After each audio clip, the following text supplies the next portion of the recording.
Mesdames, Mesdemoiselles et Messieurs, bonsoir et bienvenue à cette nouvelle édition du journal bilingue sur Parole Créatrice Info TV. Semaine riche en bénédictions pour le peuple de Dieu à l'écoute de la bande Le fondement fondamental de la foi. Les détails sur cette autre semaine particulière dans ce journal. Focus sur le rôle des interprètes dans l'Église, c'est à découvrir dans ce journal. Voilà pour les titres.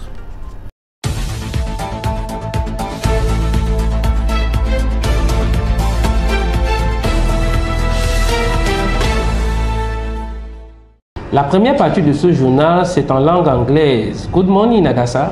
Bonjour, Narcisse. Between evening and morning services on Wednesday, Friday, and Sundays at 5:30 p.m. and 9:30 a.m. respectively, Christians from all parts of the country gathered to be spiritually replenished. It was equally the case of the Brethren of the Love Divine Sanctuary, Yahshua HaMashiach Tabernacle, and Shalom Tabernacle Edea. The details with Baneno Zugia for Creative World Ministries. The people of God of Love Divine Sanctuary, Yahshua HaMashiach Tabernacle and Shalom Tabernacle Edea, listen to the voice of God through the tape entitled The Fundamental Foundation for Faith during last week. In the two previous listenings, the prophet told us that faith is unconscious, subtle, and inexplicable.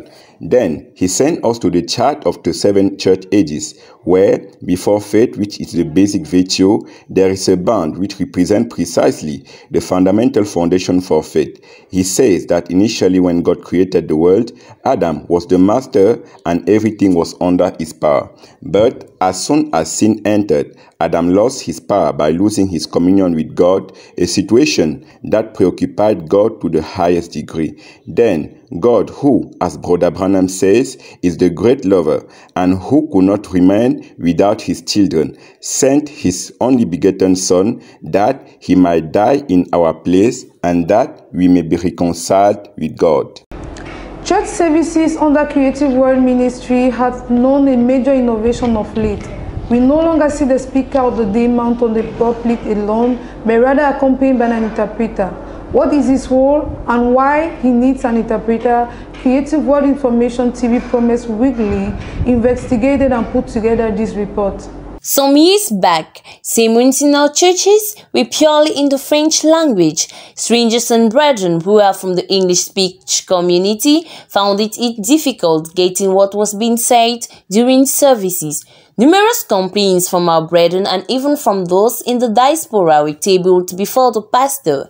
In response to these complaints, interpretation was introduced in our different churches. God will not ask his prophet to go and anoint a pagan king. Pourtant Dieu a déplacé. Regardez. Look.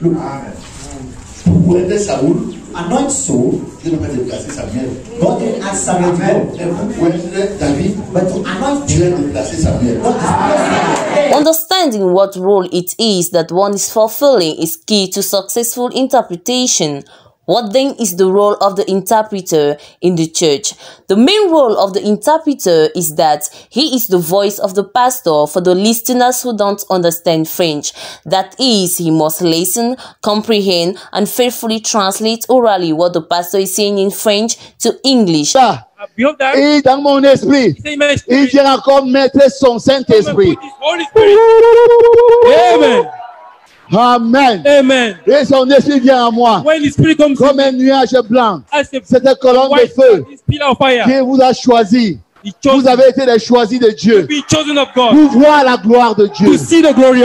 In order to perform this task worthily, the interpreter needs serious preparations and prayers. Yet, some brothers undertake the translation from official languages to mother tongues for the elderly people who understand neither English nor French. To sum up, the voluntary and free services of our young interpreters are very satisfactory, since language barriers no more exist in our different churches. Hence, being an interpreter in the house of the Lord is a privilege and a blessing.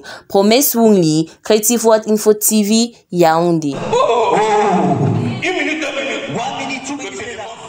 Winning souls to Christ is a primary mission of every Christian. As the Bible says in the book of Luke chapter 15 verse 7, I quote, I say unto you that likewise joy shall be in heaven over one sinner that repented more than over 99 just persons which need no repentance. Thus, Christians from Yeshua HaMashiach Tabernacle through Evangelization Caravan ventured themselves in different alleys of the town of Yaoundé to fulfill this divine mission. Our correspondent Celestine Ching will tell us more. For some weeks now, the evangelization team of Yeshua HaMashiach Tabernacle has witnessed a halt on its field activities every Saturday due to some ceremonies involving some of their members, such as the wedding of Kiam Salomon and the burial of the mother of their president, Lingok Emmanuel. They regained the field last Saturday to continue the search for the lost sheep of the Lord. After meeting in church for prayers and consecration by midday, they later invaded the Mendong Market neighborhood with the gospel. With their sound system, they sang, attracting the interest of all that were around with the gospel.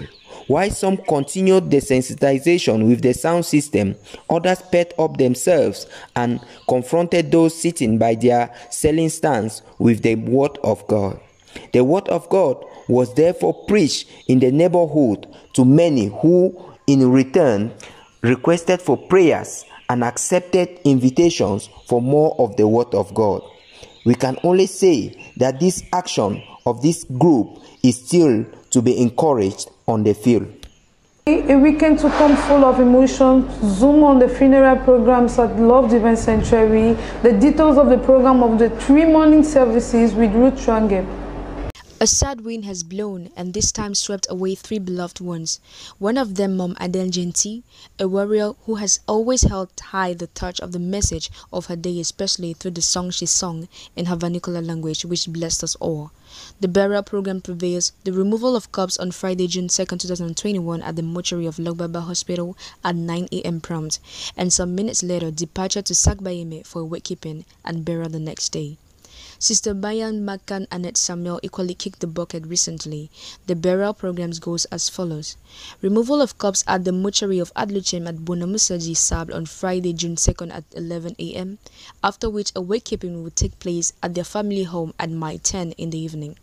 Burial on Saturday 3rd at Mai 21's graveyard, opposite to the Catholic Church. Lastly, Sister Manke Evangie Emilienne will be paid a last tribute this same weekend, still on Friday, June 2nd. Removal of corpse at La Quintini Hospital at 2 p.m. Wakekeeping at her father's home located at Bonamusadi near Mbanya Hotel.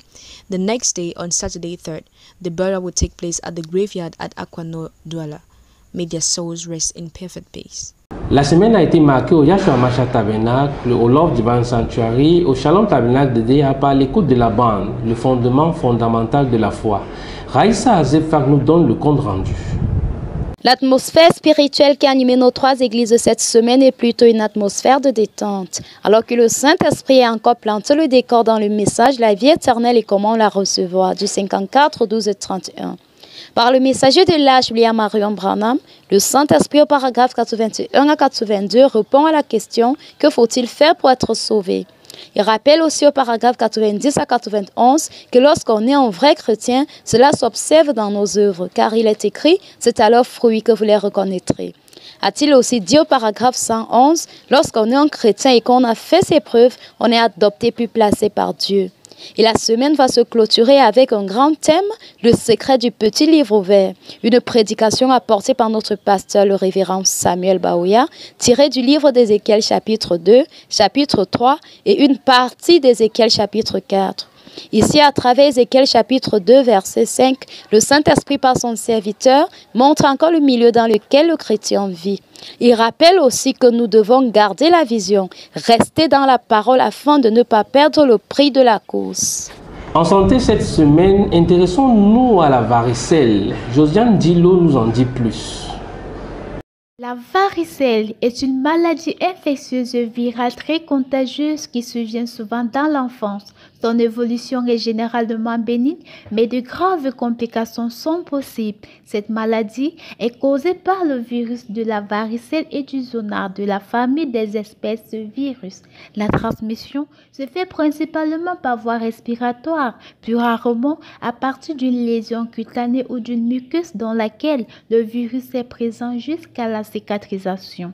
La transmission de la mère au fœtus est possible. Les premiers symptômes sont une légère fièvre de 38 degrés, les petites taches rosées les plus souvent au niveau du thorax, du visage et du cuir chevelu qui provoquent des démangeaisons. Le traitement de la varicelle repose sur l'utilisation des antihistaminiques pour atténuer et faire disparaître les démangeaisons. Il existe 2 vaccins contre la varicelle, à savoir le Varivax et Varilix, mais ils sont conseillés que pour des cas particuliers. Comme conseil et prévention, il faut éviter l'utilisation des talcs. Les enfants ayant une varicelle doivent attendre la disparition des croûtes pour retourner à l'école. De même, pour les adultes, ils ne doivent pas se rendre dans le lieu de travail. Aussi, éviter les lieux publics. En outre, lorsque vous observez les symptômes cités plus haut, allez vous faire consulter. En poursuite d'inviter, Parole Créatrice Info TV reçoit le révérend Atangana Raphaël, pasteur des églises de PK 21, PK 17. Entretien mené par Betty Njor. Nous nous sommes rendus aujourd'hui du côté de PK 17 en compagnie du pasteur de cette assemblée. Bon après-midi, pasteur Atangana Raphaël. Bon après-midi, ma fille. Comment vous allez? Je vais bien par la grâce. Content de vous avoir trouvé en bonne santé déjà. Oui. Rappelons que vous êtes pasteur de l'église de PK 17 et de PK 21. Oui. Est-ce exact? Oui. Ok. Comment est-ce que vous pouvez dire aux chers téléspectateurs en cet après-midi, comment est-ce que le ministère est né au travers de vous? Je ne sais pas. Dire que le ministère est né, tout à l'heure, je pensais à cette réponse. Je me voyais un peu comme quelqu'un qui est né aveugle, bon, qui a été aveugle toute sa vie et puis un jour il recouvre la vue. La première fois qu'il voit une fleur, il peut penser que c'est un monstre. Parce que voilà comment j'ai cru à ce message. Je crois que c'est bien de commencer par là. Je sors un samedi matin, je me retrouve chez une jeune femme qui était au service, en service à la SNEC, la société qui donne de l'eau, et moi j'étais prestataire de service sous-traitant. Et je voulais avoir une relation de travail beaucoup plus profonde. Et je me retrouve donc en face du frère Motolikama, pour citer son nom, et un jeune frère qui est aujourd'hui à la gloire, le frère Noël. Alors, ils sont assis avec la sœur de l'autre côté en quelques minutes. Et moi, je suis de ce côté. Elle me sert une petite bière. Et en évangéliste, le frère Noël commence à lancer des paroles vers moi. Je me rends compte, je coupe rapidement, que c'est de moi qu'il parle. Je porte ma bière, je vais de leur côté. Ma fille, je peux vous dire que ça n'a pas pris 15 minutes. J'ai cru à ce message. 15 minutes dans le salon d'une personne inconnue. Je réapprendrai l'histoire presque 20 ans, plus que 25 ans plus tard, de la bouche même du pasteur. Quand je lui dis, papa, voici comment j'ai cru. Papa me dit, ce que tu ne sais pas, c'est que cette sœur chez qui tu as cru, je l'ai baptisée au golf. Alors que j'étais pasteur à Yaoundé et j'ai envoyé le frère Moto qui t'a parlé pour veiller sur ma fille parce qu'elle était célibataire. Voilà le fil conducteur par lequel Dieu passe pour me faire connaître le message, c'est-à-dire la perfection de l'œuvre. Passé cela, c'était au moment où le pasteur était encore pasteur au golf. Les pentecôtistes, c'est-à-dire les pasteurs dont je vous ai cité, le pasteur Moussi, pasteur Kamte, pasteur Sokamte et autres. L'église de PK10, où je crois, n'était pas encore une église. C'est juste un mois, ils venaient se rassembler là-bas. Donc je fais partie de la première génération des chrétiens qui se baptisent dans cette église qui était devenue église à cause des chrétiens qu'on a baptisés dans le message. Parce qu'ils ne se retrouvaient là-bas qu'un mois, une fois un mois, le reste était fermé. Donc une fois donc baptisé, pour couper court, le pasteur, comme il a toujours certifié, faisait lire des brochures, Mais pour revenir donc à votre question, une fois baptisé, très rapidement, je prends goût à la lecture de la Bible. Pourquoi j'ai dit que celui qui est né aveugle et qui voit la fleur pense que c'est un monstre? Pendant que je lisais ma Bible, ce phénomène, je l'ai rappelé l'autre jour, mercredi passé, où j'étais devant papa. Je ne peux pas expliquer ce qui s'est passé. Une décharge électrique part de la Bible sur un premier passage, Agé 1, versets 4 à 9. Je ne peux pas le lire, vous pourrez le lire. Je ne me rappelle pas si c'est le même jour ou quelques jours après, une autre décharge électrique, je certifie bien, ça m'a frappé, pum. une autre décharge électrique sur un autre passage de Samuel 9 à partir du verset 3 jusqu'au verset 13. Je me rappelle pour le cas de 2 Samuel, j'ai pratiquement fondu en sanglots. C'était les au revoir entre David et Jonathan. Je ne comprenais pas, j'étais nouveau dans la foi. Des explications pour ceux qui pourraient lire le passage, mais je sais qu'Agé parle de est-ce le temps pour vous d'habiter des maisons d'embrisées, monte sur la montagne, coupe du bois et bâtis ma maison. Cela démontre peut-être pourquoi il y a un attachement entre moi, le pasteur même le dira, un jour, lors de la pose de la première pierre à Longbessou, presque toutes les églises en construction, j'ai été celui qui a posé la première pierre parce que je suis technicien. Et pour PK8, j'étais le responsable technique. J'ai déjà construit les 2 églises, comme vous voyez. Je crois que c'était l'une des missions. Maintenant, pour passer à l'autre dimension, parce que celle-ci, je ne pourrais pas l'expliquer, alors que le pasteur voulait ouvrir une église, mais il voulait utiliser comme d'habitude la voie royale qui est la révélation. Il a fait, pendant qu'on faisait des réunions de serviteurs, des anciens, que chacun vienne raconter ce que Dieu lui a montré. C'est comme ça donc que je raconte ce que j'ai vu sans pouvoir l'expliquer. Je vois que je suis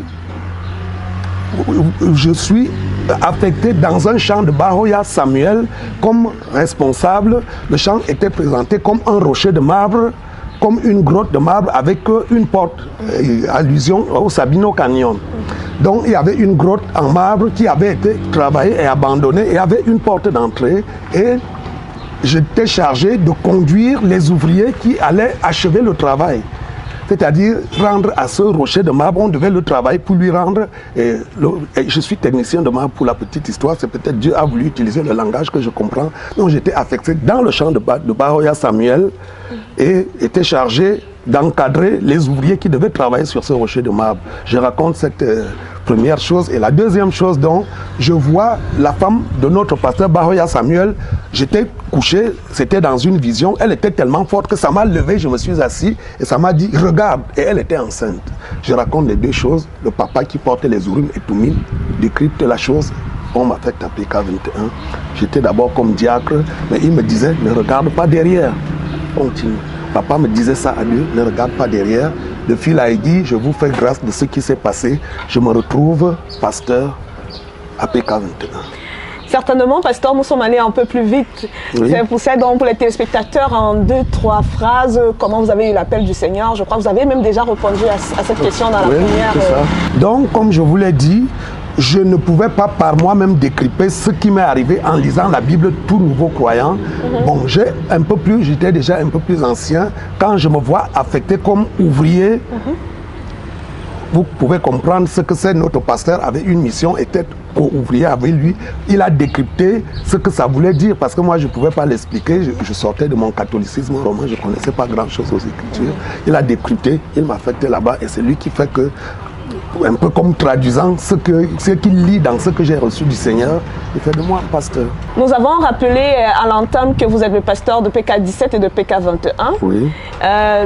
Pour la gouverne des téléspectateurs, comment ces 2 œuvres sont nées, qui a précédé l'autre? Voilà ce qui s'est passé. Pendant que nous avions loué, parce que je vous ai fait grâce de comment même, quand le pasteur a décrypté, il avait déjà dans son esprit l'ouverture d'une église là-bas. Parce qu'il y avait des chrétiens qui partaient de là-bas, qui est assez loin pour PK10. Dieu parle donc, selon le pasteur, qui avait demandé que les gens se mettent en prière. Et on m'affecte donc là-bas. Nous louons une petite salle au marché PK, une maison en calbotte. Mais pendant que nous y sommes donc, nous voulions aménager un peu, le sol n'était pas cimenté et tout, mais notre bailleresse était très dure. Elle dit, je ne vais pas couper l'argent parce que je ne vous ai rien demandé. Et nous avions une petite réserve de 80 000 et un frère fait un don de 30 000. Nous décidons donc de voir comment nous pouvons avoir notre propre terrain. On n'a que 110 000 francs sur nous. On se met en prière. Bref, le Seigneur, pour couper court, nous montre une vision qui correspond à ce qui m'avait été montré quand j'allais, à savoir une église construite à un endroit, le terrain était en pente avec un ruisseau à la vallée. Et c'est ce qui m'avait été montré parce que c'était comme une clairière, là où se trouvait le chantier, le rocher avec la clé, et l'emplacement du terrain et le relief et tout correspondait exactement à l'endroit. Pendant donc que j'étais d'abord comme diacre, donc chargé de la gestion financière et tout, avec un pasteur, le révérend Bakine Gaston, le pasteur Mbechou. J'étais parti avec 2 pasteurs. Le pasteur Mbechou, lui, il était déjà rentré, et le pasteur Bakine Gaston est resté avec nous. Et il y a eu un problème qui a fait qu'il sorte de l'assemblée, et le pasteur m'a mis à sa place. Et j'ai donc engagé les travaux pendant... Et comme c'était la première assemblée que notre pasteur, parce que je n'ai pas eu une initiative d'aller construire l'église, je vous ai dit que l'Esprit m'a montré que j'allais dans le champ de Bahoya Samuel, et il a compris ce que c'est. Il suivait donc personnellement, il savait que c'est un travail qui se fait dans son champ. Au moment où l'église était construite, c'est lui qui a choisi le nom. L'église s'appelle la Maison de prière pour tous, qui correspond à la vision qui avait été vue, à savoir une grotte avec une porte d'entrée pour la prière. Moi, ça m'a ramené au Savignon Canyon où le prophète allait prier. Donc, lors du mariage du pasteur André Batisek, qui est là-bas actuellement, c'est-à-dire mon second, nous avions une cellule quelque part là-haut chez un frère, parce que mon cœur était toujours à PK17 jusqu'au moment où j'ai rappelé au papa de Ndjeng Janvier qu'il se souvienne de la mémoire de son papa, que moi je ne connaissais pas, qu'il voulait construire, qu'on voulait déjà construire une église ici. Je lui ai seulement dit que sa femme, c'est-à-dire la maman de Ndjeng Janvier, m'avait dit, mon beau-père avait eu à cœur de construire. Je lui ai dit, et il m'avait promis de se souvenir de la mémoire. Il me montre donc un terrain. Et comme je vous ai dit tout à l'heure, j'en parle au pasteur qui se rappelle l'histoire, et on décide donc de la construction de cette église ici, qui est en finition. Malheureusement, la pose de la première pierre en 2016, le pasteur voulait la dédier en 2017. Je fais l'accident en 2017. Ça a retardé les travaux jusqu'à ce moment. Donc si nous suivons très bien ce que vous venez de nous dire, l'église de PK17 a suivi l'église de PK21. C'est PK21 qui construit PK17. Très bien. Okay. Parce que la vision du pasteur, c'est la toile d'araignée. Chaque église doit accoucher une autre église, sinon plusieurs églises, selon que le Seigneur veut étendre son œuvre. En fait, le pasteur disait, normalement, chaque maison où habite un frère devrait être ne serait-ce qu'une cellule pour l'écoute de la voix de Dieu. Bien. Et maintenant, pour tous ceux qui nous suivent à l'instant, oui, comment fait-on pour arriver à l'église de PK17? Comment fait-on pour arriver à l'église de PK21? L'église de PK21 est déjà assez connue parce que le pasteur y a été. Ça a drainé assez de chrétiens. On arrive au marché de PK21. Qui aujourd'hui, à cause de la route en construction, s'est amélioré, mais on peut dire c'est à l'entrée du lycée. Parce que quand vous traversez la route qui entre au lycée, vous êtes à 50 mètres de l'église, qui certes n'est pas collée à la route, elle est à peu près à 30 mètres du goudron, mais le terrain qui est avant le goudron appartient à l'église, dont l'église est visible avec une grande écriture, maison de prière pour tous. Nous sommes donc arrivés à PK17, nous voyons que vous êtes en chantier. Comment on fait pour arriver donc à l'église de PK17? À PK17, donc, on prend les motos malheureusement, ou si vous avez les moyens de payer le prix de PK21, vous prenez une voiture qui va à PK21, vous descendez à la chefferie, et à la chefferie où se trouve le grand carrefour, la grande chefferie avec la poubelle, vous montez à 50 mètres, vous allez voir la plaque chefferie du 3e degré, la petite rue qui descend, donne tout droit sur l'église. Ok, nous nous interrogeons comment vous arrivez à gérer les deux assemblées à la fois, vu que celle de PK17 est déjà opérationnelle. Oui, il se trouve que, bon, on a essayé de former, mais nous avons reçu l'imposition des mains. Le pasteur Batisek André et nous-mêmes, de la main de notre pasteur Bahoya Samuel qui est connu, ayant démontré sa fidélité à notre pasteur, il a adhéré à la décision du pasteur de faire de moi le pasteur, et lui il est comme mon second, étant entendu que depuis des années, nous avons choisi de connecter notre pasteur. Le problème ne se pose donc plus. Nous avons juste à actionner des appareils, donner une petite exhortation pour encourager les gens. Pendant qu'ils connectent là-bas, nous connectons ici et nous tous, nous suivons notre pasteur. Ça devient plus simple. Bien, nous avons été vraiment heureux, pasteur, d'avoir été ici avec vous et que vous puissiez accepter notre invitation. Que le Seigneur vous bénisse. Je lance un appel à tous ceux qui veulent avoir un temps, parce que le relief et l'emplacement, il n'y a pas de voisins, il n'y a pas de bruit. La conception même de l'église, on n'a pas encore construit véritablement les boxes de prière comme c'est prévu, mais au moins la salle permet à tous ceux qui veulent prier pour être tranquilles de venir. Nous sommes à leur disposition. Il suffit de nous appeler, on va leur donner la clé pour qu'ils viennent accomplir cette prophétie du pasteur qui a déjà commencé, à savoir fois, les gens viennent et ils nous témoignent qu'ils reçoivent beaucoup de choses du Seigneur quand ils viennent prier là-bas. Je crois que chacun d'entre nous avons très bien suivi votre appel, pasteur. Oui. Donc, pour ceux qui veulent venir, comme je l'ai dit, c'est le pasteur qui a donné le nom Maison de prière pour tous. Et cela se fait déjà sans que nous l'actionnions. Je vous dis, les gens, les frères qui disent Yaoundé, vous pouvez appeler mon numéro, le 677 75 93 87. Vous pouvez également appeler le 689 99 69 21 08. Je vous communiquerai le numéro du pasteur Baptiste André qui est sur place et les clés sont toujours à portée de main pour qui veut venir prier ou chercher la face du Seigneur à cause de l'emplacement qui est très reposant à ce sujet. Que le Seigneur vous bénisse. Merci pasteur, merci pour votre accueil, que le Seigneur vous bénisse également. Merci.